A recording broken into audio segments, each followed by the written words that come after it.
This is the Rich Lieberman Media Pulse for Tuesday, December 10th, 2024.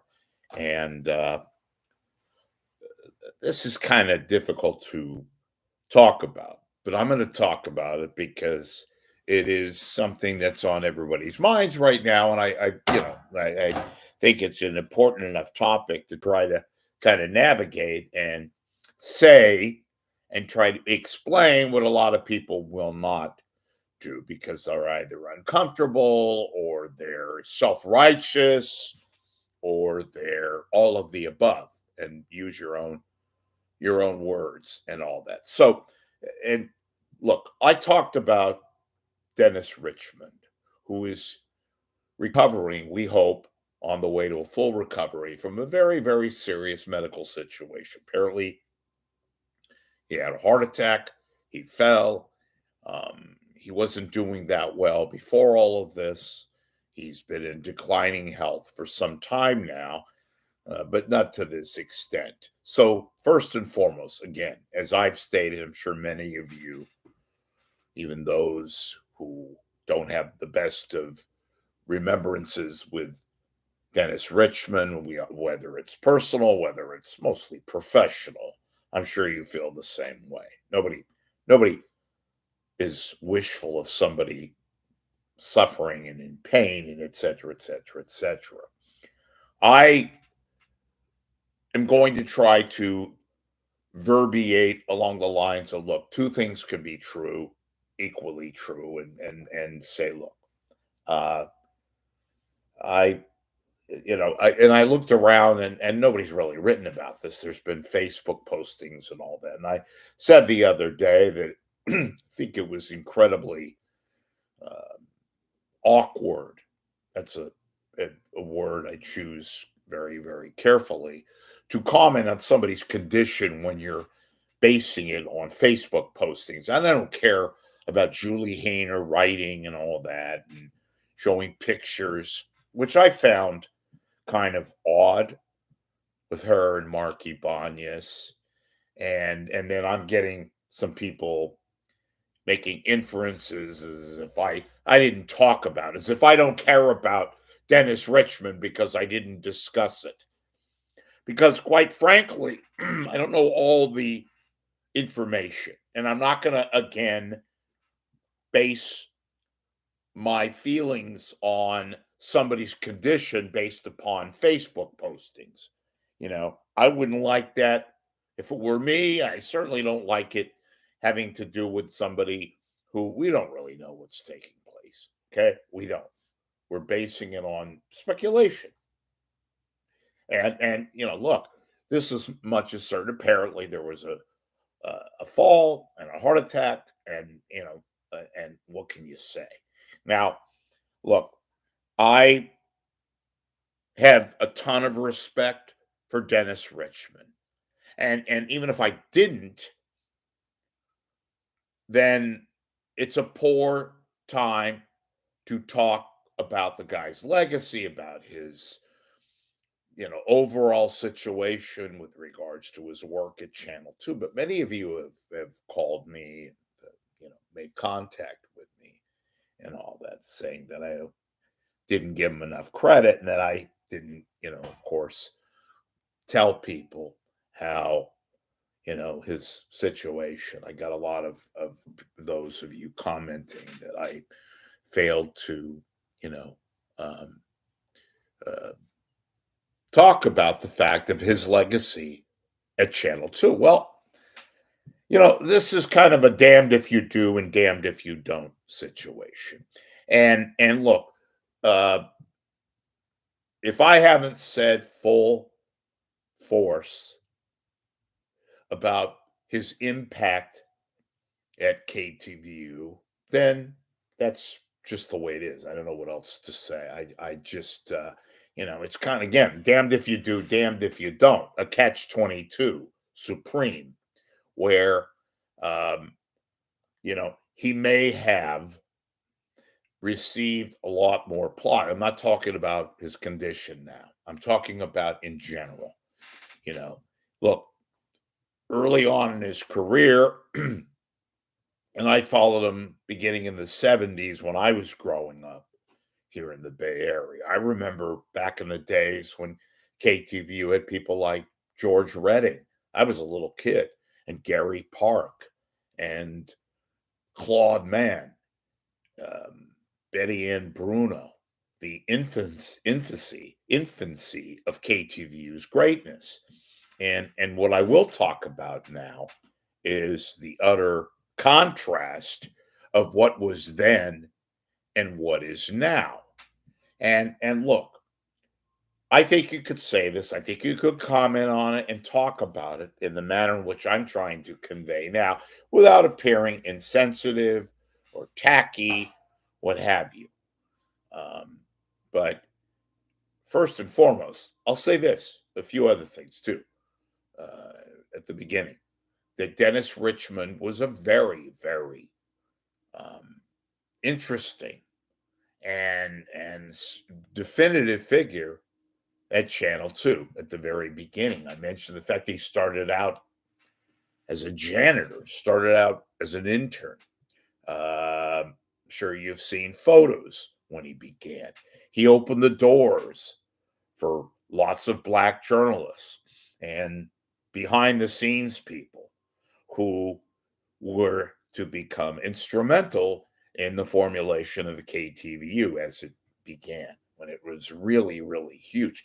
And again, I grew up in the 70s. I remember Marsha Brandwin and George Redding, um, and people like Gary Park, who, they had this little studio in Jack London Square. I believe it was one Jack London Square. That's the home where they used to do Dialing for Dollars with Pat McCormick, who would soon later become part of the news team doing the weather.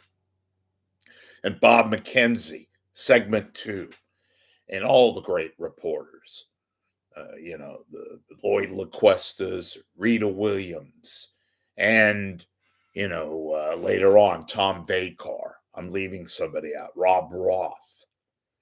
And, I mean, look, again, I'm not going to ignore was the case, that Dennis Richmond was sort of the first guy, after a while, developed a very strong news presence, even though he did get criticism from various people, including his boss at one time, Fred Zender, that he wasn't exactly Mr. Substance, that he could read the teleprompter very well, that he could be a really good news reader, and that was about it. Well, there was more.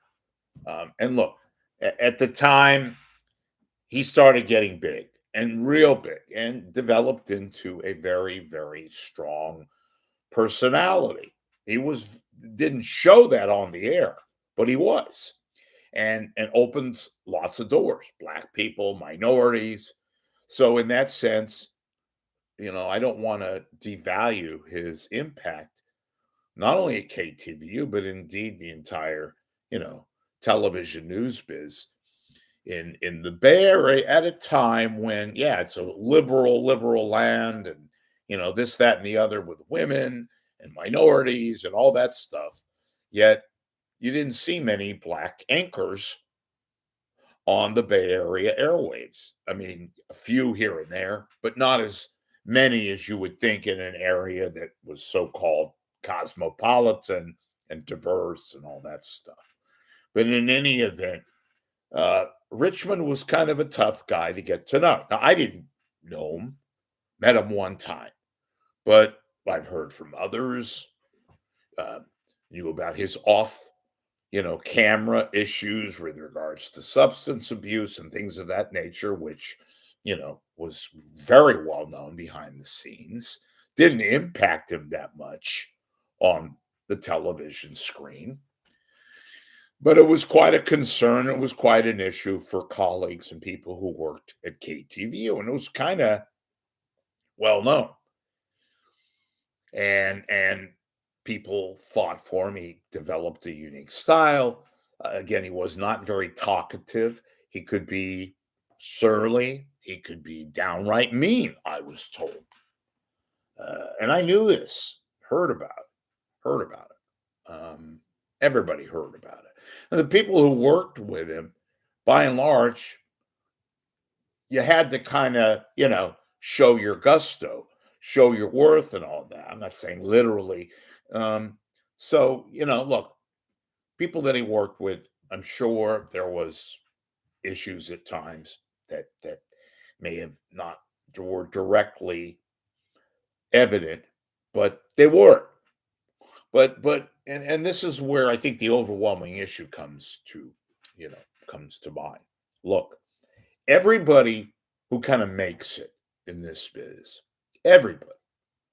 There are very few people that are all swell and, kumbaya at the office kind of thing. Van Amber, everybody I know for a fact, very, very difficult to work with. He was a perfectionist, and difficult, but fundamentally a great, great journalist. You know, did all of his homework, had a major presence at KGO, and this was when KGO was, you know, it was. I mean, look, they got lampooned for happy talk and all these crazy stories and this, that, and the other. But Van Amberg himself was powerful, but he was also a perfectionist. He demanded professionalism. Same thing with Pete Wilson. And, I know a lot of people have this image of Pete Wilson when he was at Cron, Channel 7. Hey, the guy demanded hard work and all of this, that, and the other. But nevertheless, one of the best. Dave McElhatton, by all accounts, never heard a bad word about him. Never. Not one thing. Just a jovial, father figure, popular, the nicest person you can meet. I did have a chance to meet Dave McElhatton one time years ago. And as advertised, real nice guy. Look, I'm sure he had moments. Nobody's perfect. We all have our issues, no matter what profession we're in, right? It's the way we carry ourselves, maybe when there's difficult times, professional and otherwise, but most people. Wayne Walker wasn't a news guy, he was a sports anchor. Really, really swell person. Radnich, by all accounts, nice guy. I knew him fairly well, Gary.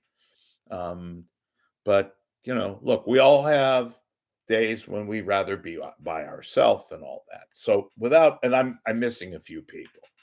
With regards to Dennis Richmond, met him only one time.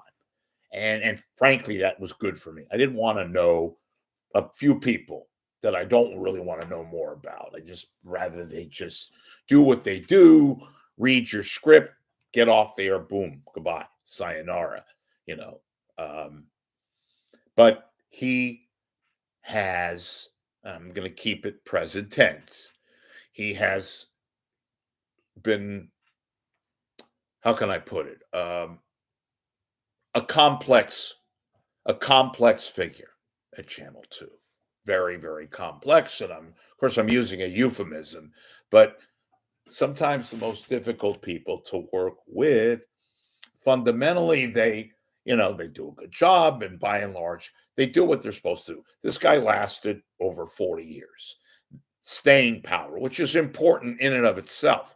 And noteworthy of somebody who, they may have had some issues off the camera, which he did. But nevertheless, I'd still put him as one of the top anchors. Yeah. Was he news savvy all the time? No. Was he someone who was, gung-ho with regards to the weeds and some of the things that would, be concrete, Cronkite-ish is what I was trying to say. I was making up my own word. I don't know.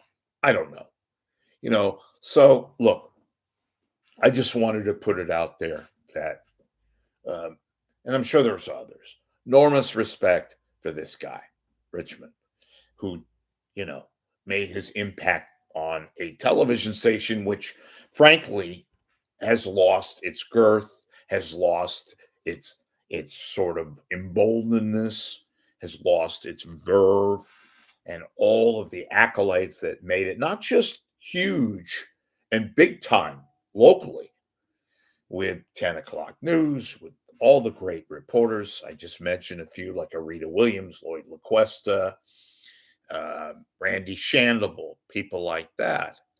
And Richmond, a part of their Hall of Fame anchors. I mentioned a few others: Marsha Brandwood, Gary Park. Um, Gary started out in news, then he went to sports. George Redding, um, Ross McGowan, more of a popular personality, but also one of Pat McCormick, Bob McKenzie, who could forget segment two, and Bob McKenzie, and the people behind the scenes like Fred Zender, um, who just and was tragically uh, killed in a drunken driver case many years ago. Not that many years ago, but Fred Zender was one of the best. And Channel Two used to be such a force, such one of those. I talk about heritage stations that you all, even those not in the business, but who used to watch. And I realize it was a different time. It wasn't that long ago, but that things have changed. Technology has changed. Television news has changed and all that, but are sad to see nonetheless KTVU become what it's become of late, which is not too nice, which is not too legacy like. So, in any event, I just thought I would talk about that, and I'll hopefully be back later today. But in any event, again, we wish all of our best to Mr. Richmond and hope that he is on the way to a complete recovery.